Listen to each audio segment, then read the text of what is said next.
Mais où donc est le bord?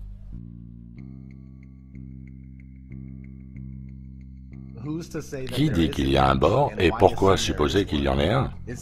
Est-ce parce que lorsque le concept de la Terre plate nous est expliqué, il est toujours présenté de cette manière?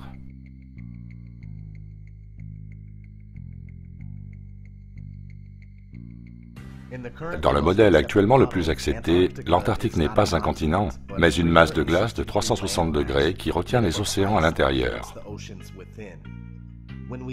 Quand on regarde la carte de Gleason, qui date de 1892, on voit indiqué dans le haut qu'elle est scientifiquement et pratiquement correcte, telle qu'elle.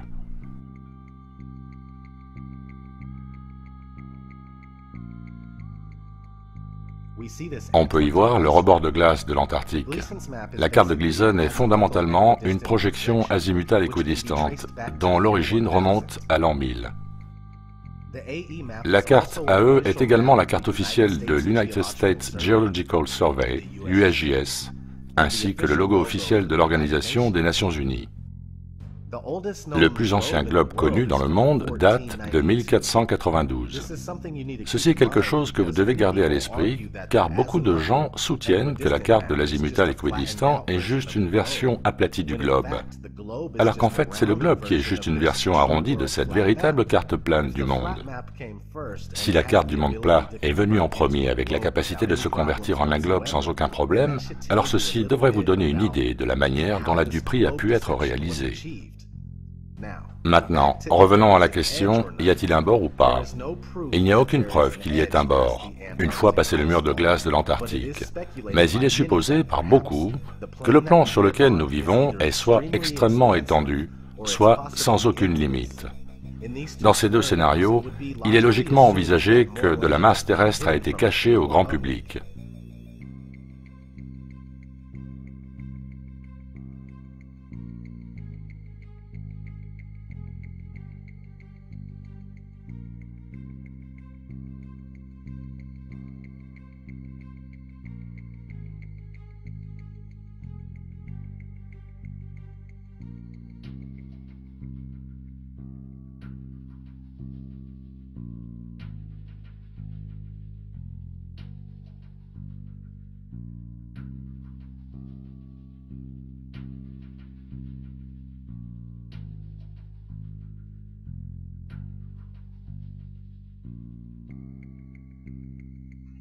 Dans une interview de 1954 avec l'amiral Richard E. Byrd, un officier de la marine américaine spécialisé dans l'exploration, celui-ci avait ceci à dire.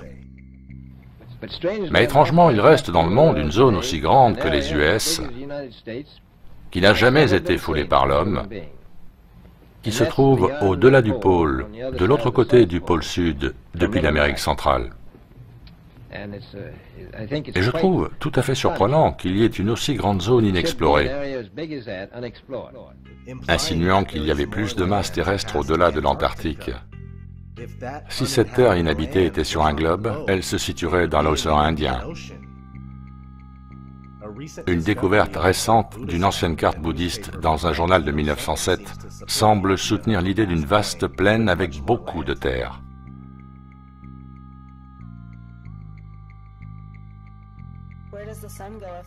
Où le Soleil va-t-il si la Terre est plate? Bien, le Soleil ne se lève ni ne se couche, mais se déplace sur un circuit dans le sens des aiguilles d'une montre, d'est en ouest. Le lever et le coucher sont une illusion causée par la perspective. Le Soleil disparaît au point de fuite de la perspective humaine sur l'horizon, là où le sol rencontre le ciel, et puisque le Soleil n'est pas à 150 millions de kilomètres. Je répète, pas à 150 millions de kilomètres, mais beaucoup plus proche et plus petit. La lumière qui en émane n'éclaire qu'environ la moitié de la surface plane, le long de son parcours quotidien.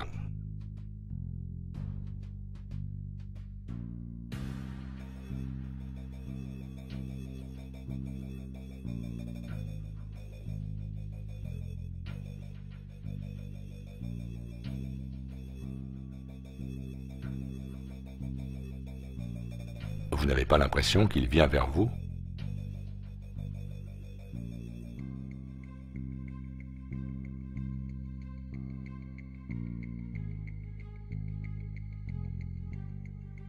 le Soleil naviguant au-dessus de la Terre plane.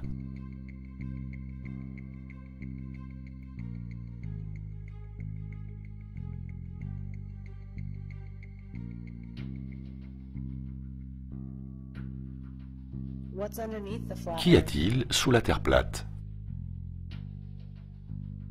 Ceci est évidemment une question à laquelle on ne peut répondre, puisque les bords présumés n'ont a priori jamais été atteints. Mais beaucoup de gens supposent que ronde ou plate, de toute façon, la Terre flotte dans l'espace. Sauf que l'idée de l'espace passe par la fenêtre avec la théorie du globe. De nombreux textes religieux soutiennent une Terre immobile qui a ses fondements là où elle est posée et ses piliers par lesquels elle est supportée. Nous ne le savons tout simplement pas, mais ce que nous savons, c'est qu'elle est évidemment fixe. Ce que nous pouvons dire par notre expérience quotidienne du non-mouvement, ce que nous voyons dans le ciel au-dessus, sont des objets lumineux faisant des cercles autour de nous, juste comme il semble. Quel que soit ce lieu, c'est le centre de toute notre recherche. Certains disent que la Terre est le sol de l'univers. L'hébreu ancien conçoit l'univers comme étant entouré par les eaux du dessus et les eaux du dessous, connues comme la grande profondeur. Le trou le plus profond jamais foré dans le sol a atteint un total de 12 km. Le noyau même de la Terre n'est rien de plus qu'une pure spéculation, pour ne pas dire un mensonge malveillant. Donc qu'y a-t-il sous la Terre? Cela reste un mystère pour nous tous. Mais une autre chose qu'il est possible de rechercher est ce qu'il se trouve à l'intérieur du sol. Des bases militaires souterraines de plusieurs milliards de dollars, connues sous le nom de DUMBS, D-U-M-B-S. Les bateaux et navires ne disparaissent-ils pas à l'horizon? Ceci est également dû à la perspective humaine, et ils ne franchissent pas l'horizon, ils se fondent avec l'horizon, allant au-delà de la limite de l'horizon, dépassant ainsi son point de fuite. Les bateaux et navires redeviennent tout de suite visibles avec une paire de jumelles, un télescope ou tout appareil photo avec un bon téléobjectif.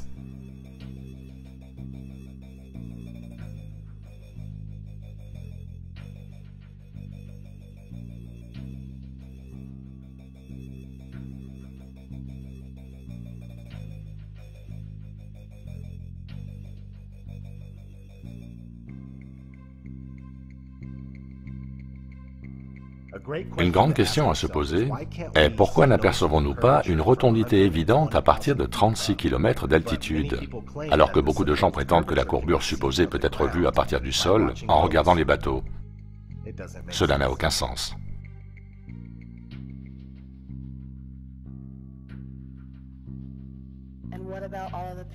Et toutes les images de la Terre? Ce sont toutes clairement des images générées par ordinateur. Ils prétendent que cette photo prise d'Apollo 17 en 1972 est authentique, et que cette instantanée de la Terre en 1975 l'est également. Mais l'employé de la NASA, Robert Simon, nous a donné un aperçu de leur procédé alors qu'il partageait son expérience de la naissance de Marbre Bleu 2.0 en 2002. On le surnomme maintenant Monsieur Marbre Bleu. Il a été interviewé et a déclaré pendant l'enregistrement: « La dernière fois que quelqu'un a pris une photo depuis un point au-dessus de l'orbite basse terrestre montrant un hémisphère entier sur un côté du globe était en 1972, lors de la mission d'Apollo 17. Le système d'observation terrestre de la NASA, c'est-à-dire les satellites de l'EOS, a été conçu pour créer une photographie de la santé de la Terre. En 2002, nous avons été capables de rassembler suffisamment de données pour créer un aperçu de la planète entière. Donc, nous l'avons fait. En 2002, Marbre Bleu 2.0. Rob Simon, de la NASA, l'a réalisé. Son job est de prendre des photos brutes et d'en faire des images. Voilà ce que c'est. Faire un composite de données brutes provenant de plusieurs instruments pour en faire une image. Donc en fait, on a dû enlever les nuages. Ils ont mis les nuages de côté et ont placé l'océan, qui vient d'un instrument mesurant le phytoplancton dans la mer.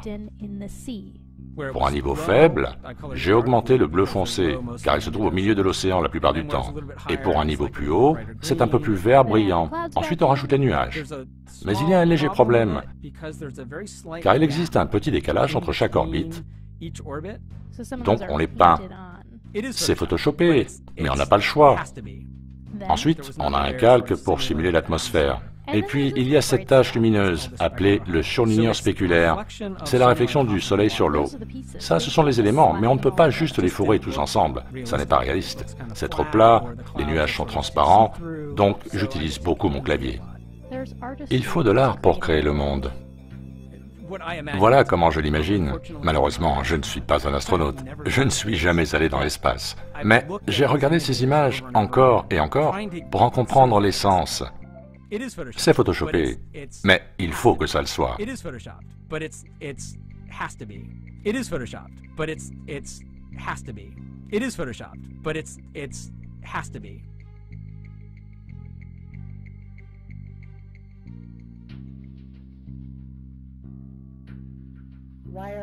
Pourquoi les autres planètes sont-elles sphériques ?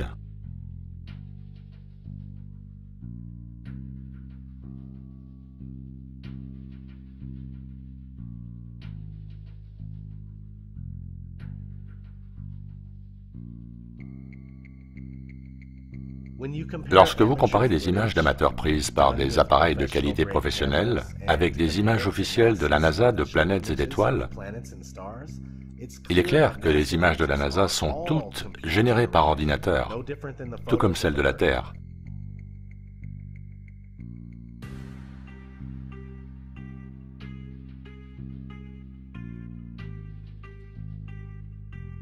Ce que nous connaissons comme planètes sont en fait des lumières de formes arrondies qui semblent être posées au-dessus de la Terre plane. Ces soi-disant planètes et étoiles ne sont pas ce que l'on nous a dit.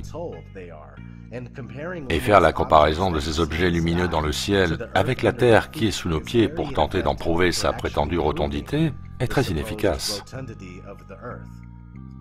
Puisqu'il n'existe aucune photo réelle de la Terre et que son mouvement n'a jamais été ressenti ou prouvé, il semble logique pour quelqu'un de croire que nous vivons sur une surface plane immobile et que tout ce que nous voyons dans les cieux tourne autour de nous.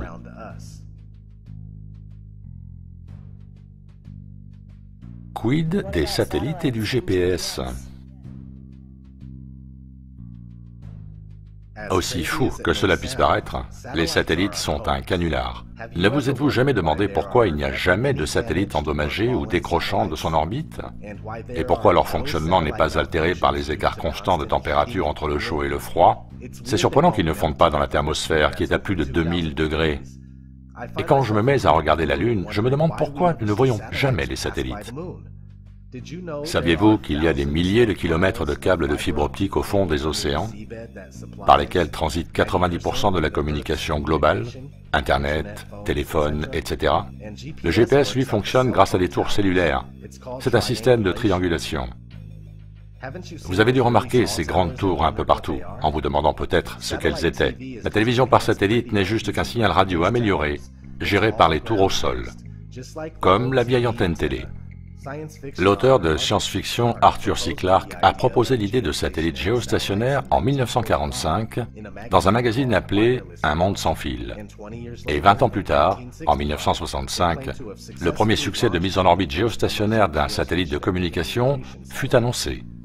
Aujourd'hui, on nous dit qu'il y en a des milliers, mais la chose étrange est que vos efforts pour le prouver resteront vains.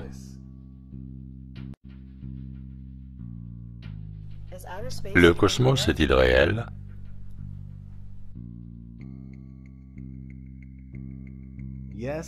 Oui et non. Ce que vous voyez dans le ciel aussi loin que les étoiles et les objets errants, que l'on appelle planètes, existe. Comment pourrions-nous le nier?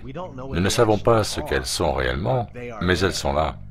Maintenant, ce que l'on nous a dit à propos de l'espace, de ce qu'il est, n'est pas vrai du tout. Tout ce que nous croyons au sujet de ce que l'on appelle l'espace est dû principalement aux films d'Hollywood et d'autres médias, y compris les dessins animés pour enfants. Bien sûr, la propagande de la NASA est la principale responsable. Comme nous venons de le voir, les images de la Terre ainsi que des soi-disant planètes sont toutes générées par ordinateur. La NASA s'est plusieurs fois laissée aller à déclarer que les humains ne pouvaient dépasser l'orbite basse terrestre. Première fois. Le prochain vaisseau de la NASA, déjà en cours de réalisation et testé un peu partout aux États-Unis, sera capable de ceci et plus encore. C'est le vaisseau spatial qui va permettre aux humains d'explorer le système solaire. C'est la prochaine grande étape pour la NASA et pour l'exploration. Appelé Orion, ce véhicule d'équipage multitâche de nouvelle génération permettra à l'Amérique d'explorer la zone au-delà de l'orbite basse terrestre. Deuxième fois. Alors qu'on s'éloigne de la Terre, on doit franchir la ceinture de Van Allen, une zone de radiation dangereuse. Mais Orion a une protection. Son bouclier sera mis à rude épreuve alors qu'il va devoir couper au travers des vagues de radiation. Des capteurs en mesureront le niveau afin que les scientifiques les étudient. Nous devons résoudre ces problèmes avant d'envoyer des équipages dans cette région de l'espace. Troisième fois. La NASA prévoit de fabriquer une fusée appelée SLS, qui est un lanceur pour cargo lourd, quelque chose de beaucoup plus gros que ce que nous avons aujourd'hui, et il sera capable de lancer la capsule Orion avec un équipage à bord et aussi d'autres éléments pour atteindre sa destination au-delà de l'orbite basse terrestre. Pour l'instant, on ne peut que voler qu'à la limite de celle-ci, et c'est le plus que l'on puisse faire. Avec ce nouveau système que nous fabriquons, nous allons pouvoir aller au-delà et, espérons-le, emmener des humains explorer la Lune, Mars, les astéroïdes. Il y a beaucoup de destinations où nous pourrions aller, et nous fabriquons tous ces éléments d'ensemble, pour justement faire ça. Quatrième fois. À l'inverse des programmes précédents, nous sommes en train d'établir une direction avec des étapes spécifiques à réaliser. Au début de la prochaine décennie, une série de vols en équipage seront effectués pour tester et valider les techniques d'exploration que le dépassement de l'orbite basse terrestre exige. L'orbite basse terrestre est censée se situer entre 160 km et 2000 km d'altitude. Le plus drôle est qu'ils nous disent que la Lune est à plus de 320 000 km. Comment avons-nous pu aller si loin dans les années 60-70 si nous ne pouvons pas le faire aujourd'hui? Il y a aussi la Station spatiale internationale, qui, comme tout ce que la NASA produit, n'est juste qu'un autre canular franc-maçonnique, complètement réalisé à l'aide d'effets spéciaux, de maquettes, de piscines, de vols paraboliques et autres tours de passe-passe visuels. Comment la navigation autour du monde est-elle possible sur une Terre plate? Vous pouvez très facilement prendre la direction est ou ouest et finir exactement là où vous avez commencé. La surface de la Terre plate ressemble à une horloge. En fait, les horloges ont probablement été conçues une fois connue la véritable apparence de celle-ci. Si vous vous orientez au compas à l'est suffisamment longtemps, vous finirez par faire un tour complet, de même si vous le faites à l'ouest. Comme nous l'avons déjà vu, c'est la carte de la Terre plate qui a précédé celle du globe, et qui s'est facilement convertie en carte du globe. Donc tout ce que nous pensons faire sur un globe, nous le faisons en fait sur une Terre plate.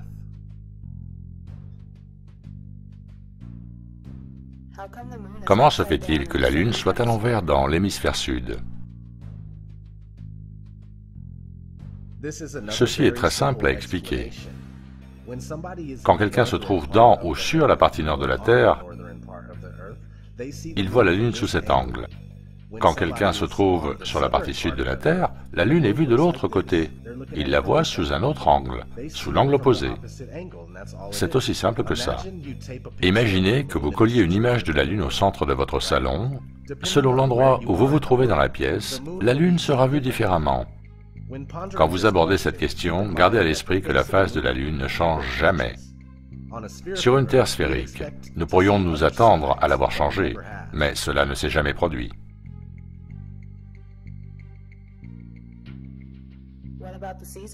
Qu'en est-il des saisons?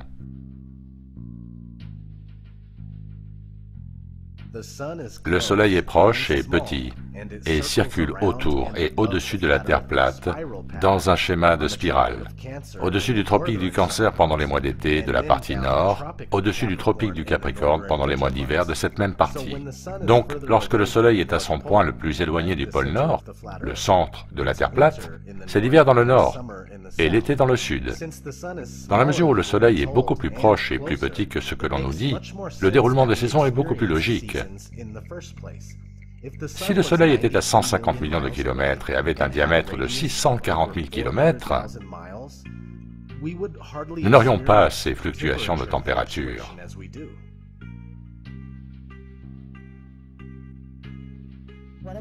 Et qu'en est-il de la gravité?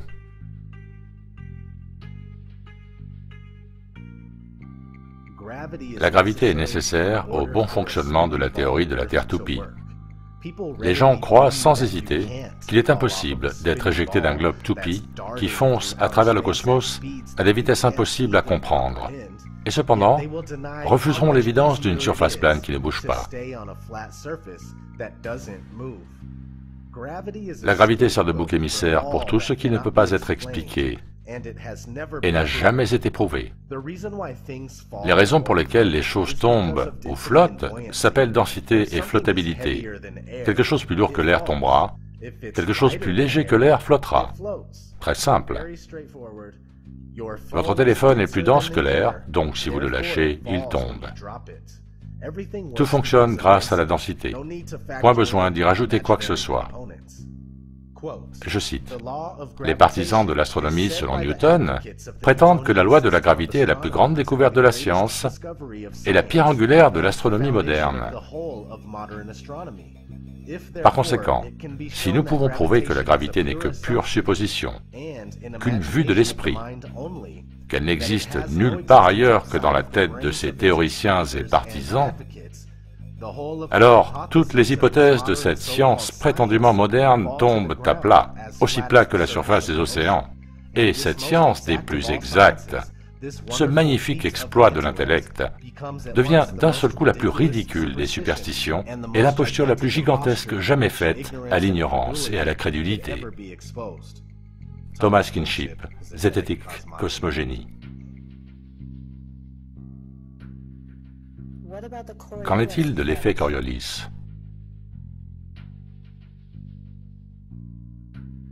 Il est dit que l'effet Coriolis est le résultat de la rotation de la Terre, ce qui explique la dérive d'un objet se déplaçant au-dessus de la Terre, vers la droite dans l'hémisphère nord et vers la gauche dans l'hémisphère sud.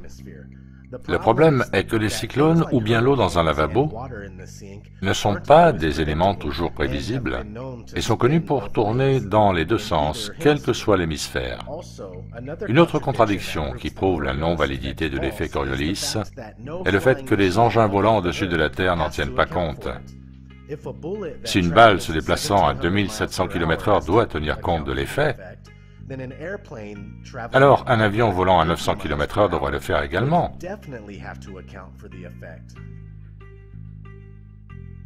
Si vous cherchez la réponse, vous trouverez qu'il est dit que puisque l'atmosphère se déplace avec la Terre dans son mouvement rotatif, les avions ne sont pas affectés.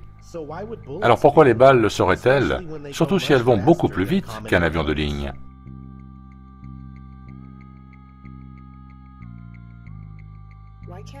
Pourquoi ne puis-je pas voir infiniment loin?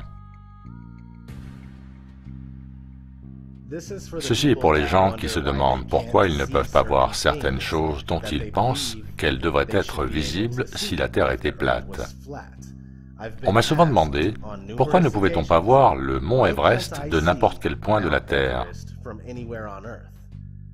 On m'a aussi demandé pourquoi l'Espagne n'était pas visible depuis la côte est de l'Amérique. Bien, en dehors d'une opacité créée par la poussière, la rosée, la pluie, le brouillard, la pollution, la fumée, les nuages, la brume, la neige, etc., votre vision est limitée par le point de fuite de votre perception. Jetez un œil sur votre appli météo et cherchez le niveau de la visibilité dans votre région.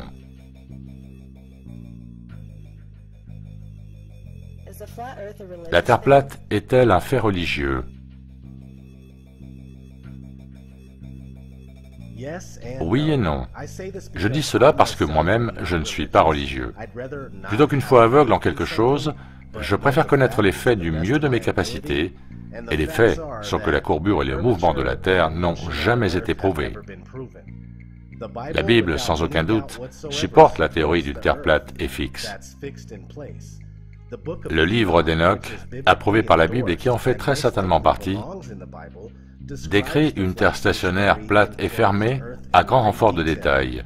Plusieurs civilisations et religions précédant le judaïsme et le christianisme supportent l'idée d'une Terre plate et immobile, comme les Babyloniens, les Égyptiens, les Mayas, les Scandinaves, les Hindous, etc. Cette fantastique idée de Terre toupie en forme de globe est très nouvelle pour tous les peuples de la Terre. Pourtant, la plupart d'entre nous prend cette théorie pour inébranlable et a été conditionné pour se moquer de la Terre plate quand le sujet est discuté.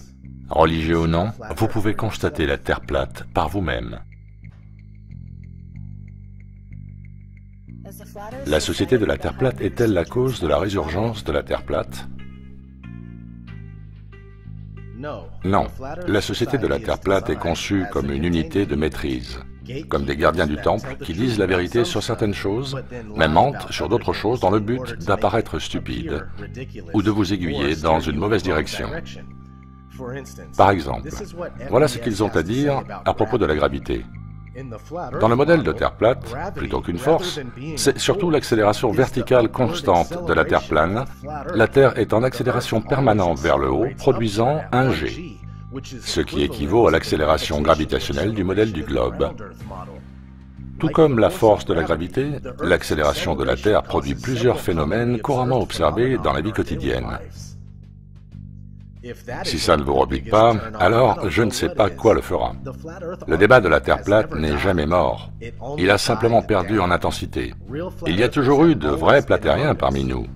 Mais il a fallu attendre fin 2014, début 2015, quand Eric Dubé a commencé à faire beaucoup de bruit sur la conspiration de la Terre plate et m'a accroché au passage. Il m'a fallu 10 mois de recherche avant de finalement accepter la vérité sur notre résidence. Depuis lors, grâce aux nombreux chercheurs, créateurs de contenu et activistes de la Terre plate, chaque jour, de plus en plus de gens prennent conscience de cette énorme tromperie.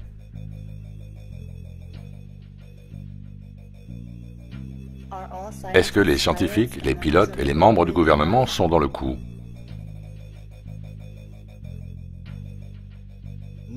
Non, la plupart des scientifiques, des pilotes et des membres du gouvernement ont été endoctrinés, juste comme nous l'avons été. Quand ils vaquent à leurs occupations, ils le font avec l'idée que la Terre est une sphère. Bien sûr, si certains d'entre eux savent que la Terre est plate, ils n'en parlent pas, par peur de perdre leur job ou leur réputation. Le scientifique de base fait tout ce qu'il a à faire avec une sphère déjà dans la tête. Pour la science mainstream, remettre en question le modèle actuel est juste impossible. Pour les pilotes, les ordinateurs font la plupart du boulot. Et je dis ça sans volonté de nuire, car personnellement, j'apprécie ce qu'ils font. Et de plus, ils sont régulièrement soumis à des escales et des remplacements, ce qui ne facilite pas leur compréhension globale de la masse terrestre. En ce qui concerne les membres du gouvernement et les politiciens, excepté la hiérarchie de la NASA, qui n'est pas du tout issue du gouvernement, il n'est pas risqué de supposer qu'ils ne sont pas au courant et qu'ils ne perpétuent pas ce mensonge en toute connaissance de cause. Comparé à la population mondiale, très peu de gens savent la réalité de la Terre plate.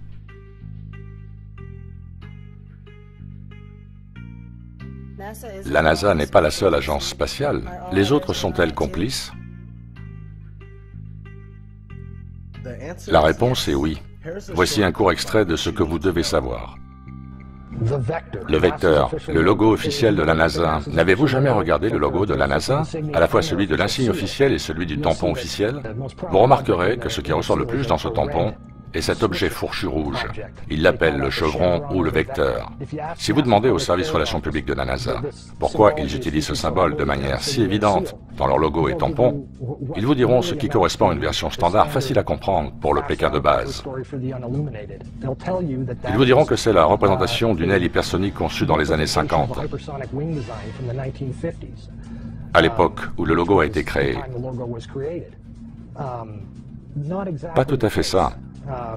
On pourrait avoir envie de demander à l'agence fédérale russe Roscosmos, créée en 1992, pourquoi ils ont choisi le même logo. Et pendant qu'on y est, demandons aussi aux Chinois, eux qui ont créé leur agence spatiale en 1996. Par quel hasard ont-ils pu choisir l'aile hypersonique conçue dans les années 50 comme logo? On peut encore demander aux Japonais, aux Sud-Coréens, aux Taïwanais, aux Malaisiens, Mexicains, Iraniens. Tous ces pays, même la Bulgarie, utilisent le symbole du vecteur dans l'identité visuelle de leur agence spatiale.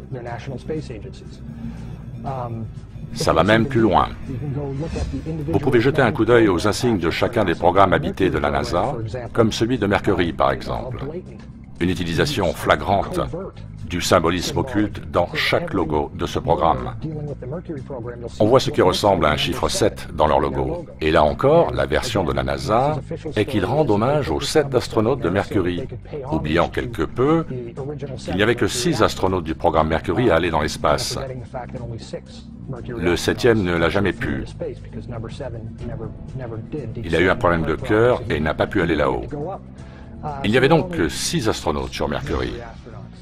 Et pourtant, il y a un 7 dans chacun des logos des insignes de la mission officielle. Chaque insigne du programme officiel de Mercury, ainsi que les 6 patchs de chaque mission. Et cela continue avec le programme de la navette spatiale. Regardez le programme Apollo, le logo Apollo. Il y a une grosse lettre A. Enfin, c'est ce qu'ils veulent que vous croyiez, mais c'est juste un moyen facile de justifier la présence du symbole du vecteur dans le logo.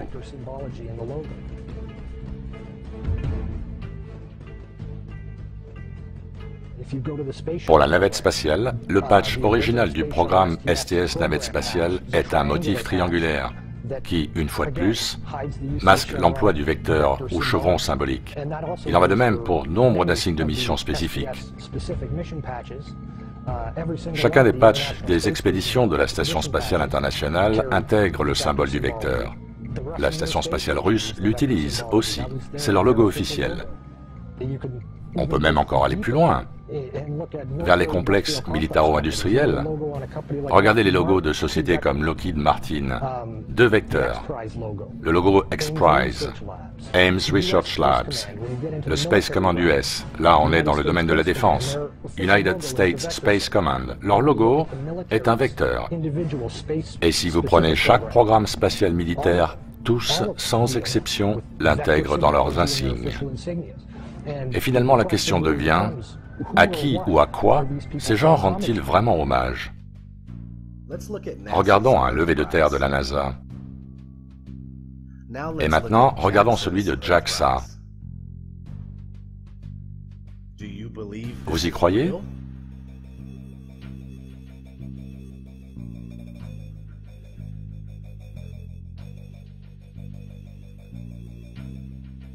Bien alors, qui est responsable de cette tromperie?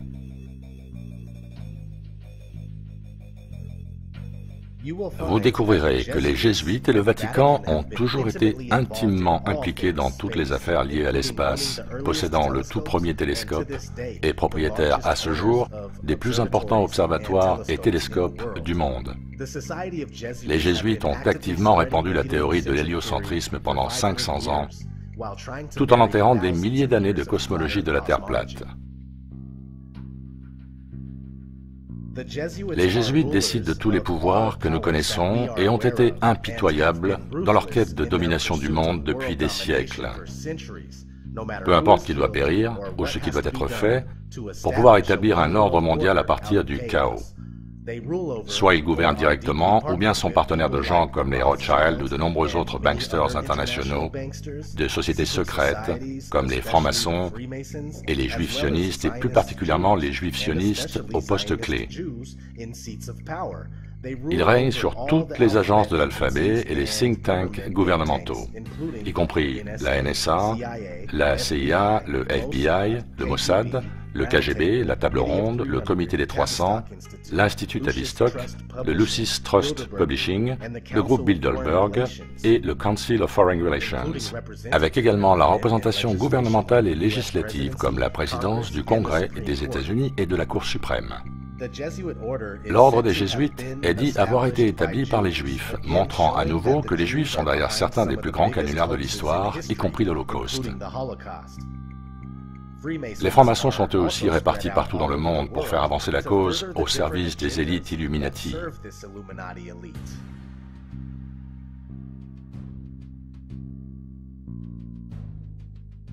Pourquoi un tel mensonge?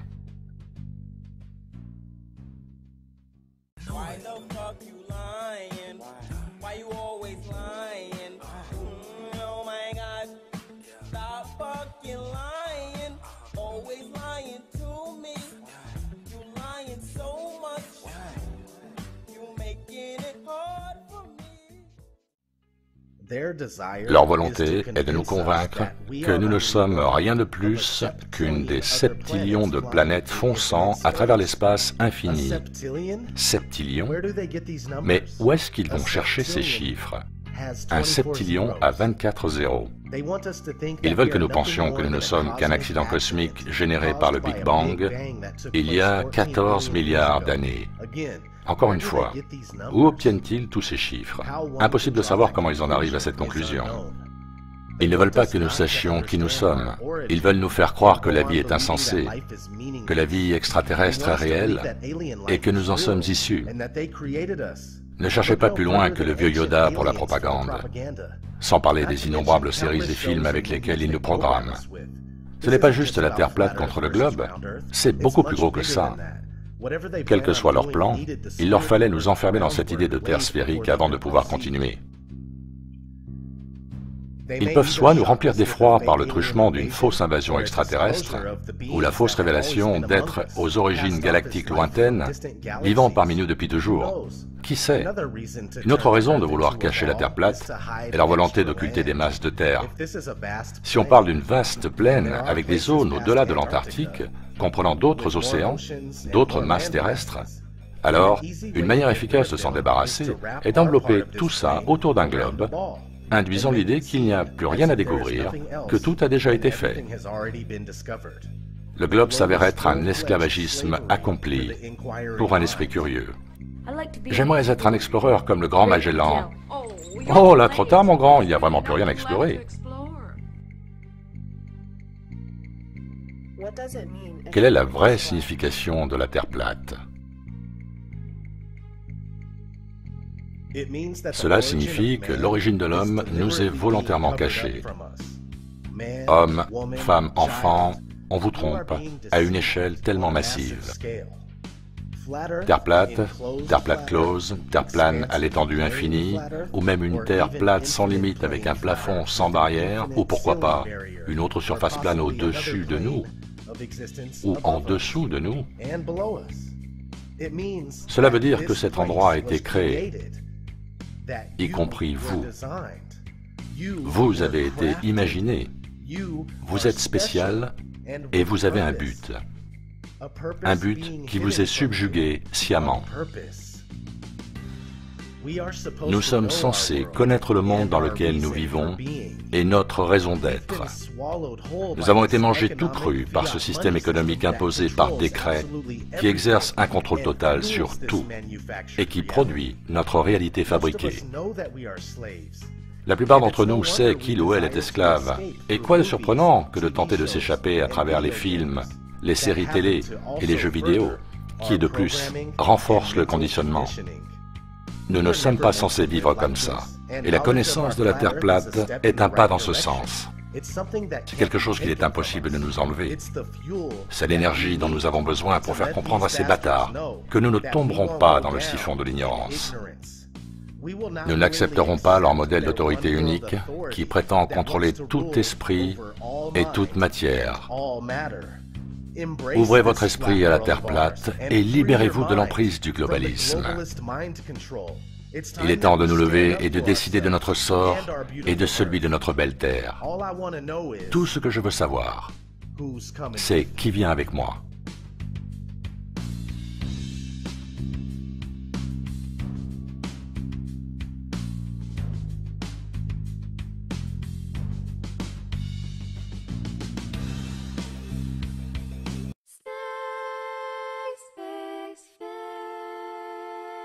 Space may be the final frontier, but it's made in a Hollywood basement. Space may be the final frontier, but it's made in a Hollywood basement. Space may be the final frontier, but it's made in a Hollywood basement.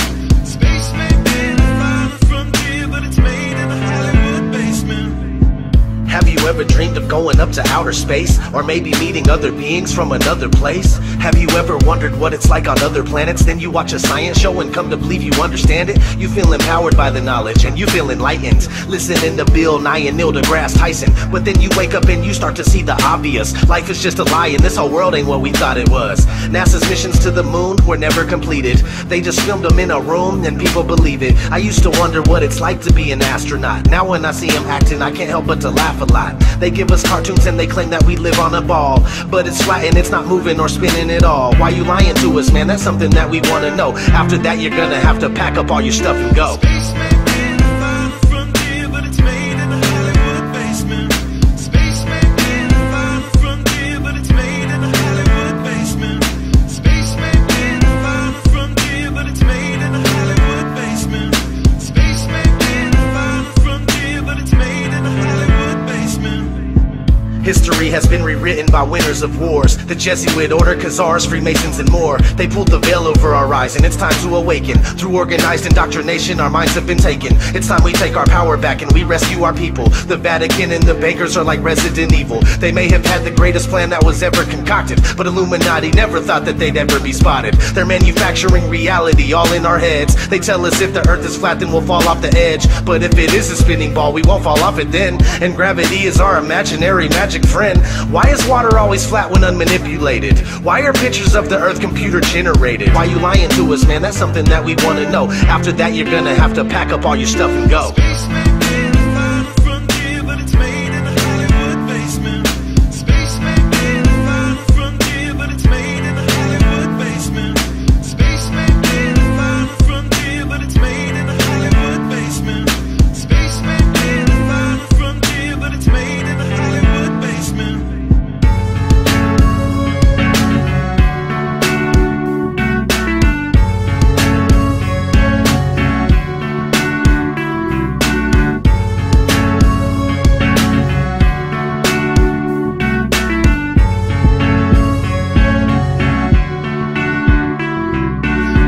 be the final frontier, but it's made in a Hollywood basement.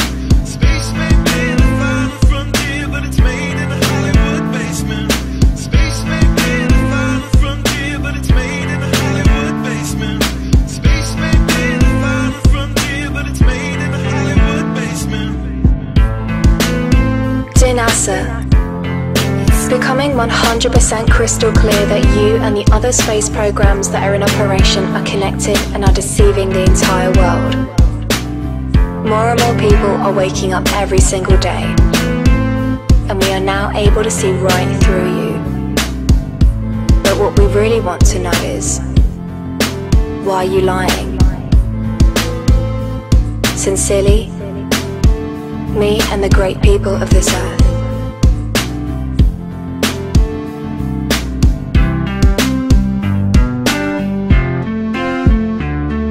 Space may be the final frontier, but it's made in a Hollywood basement.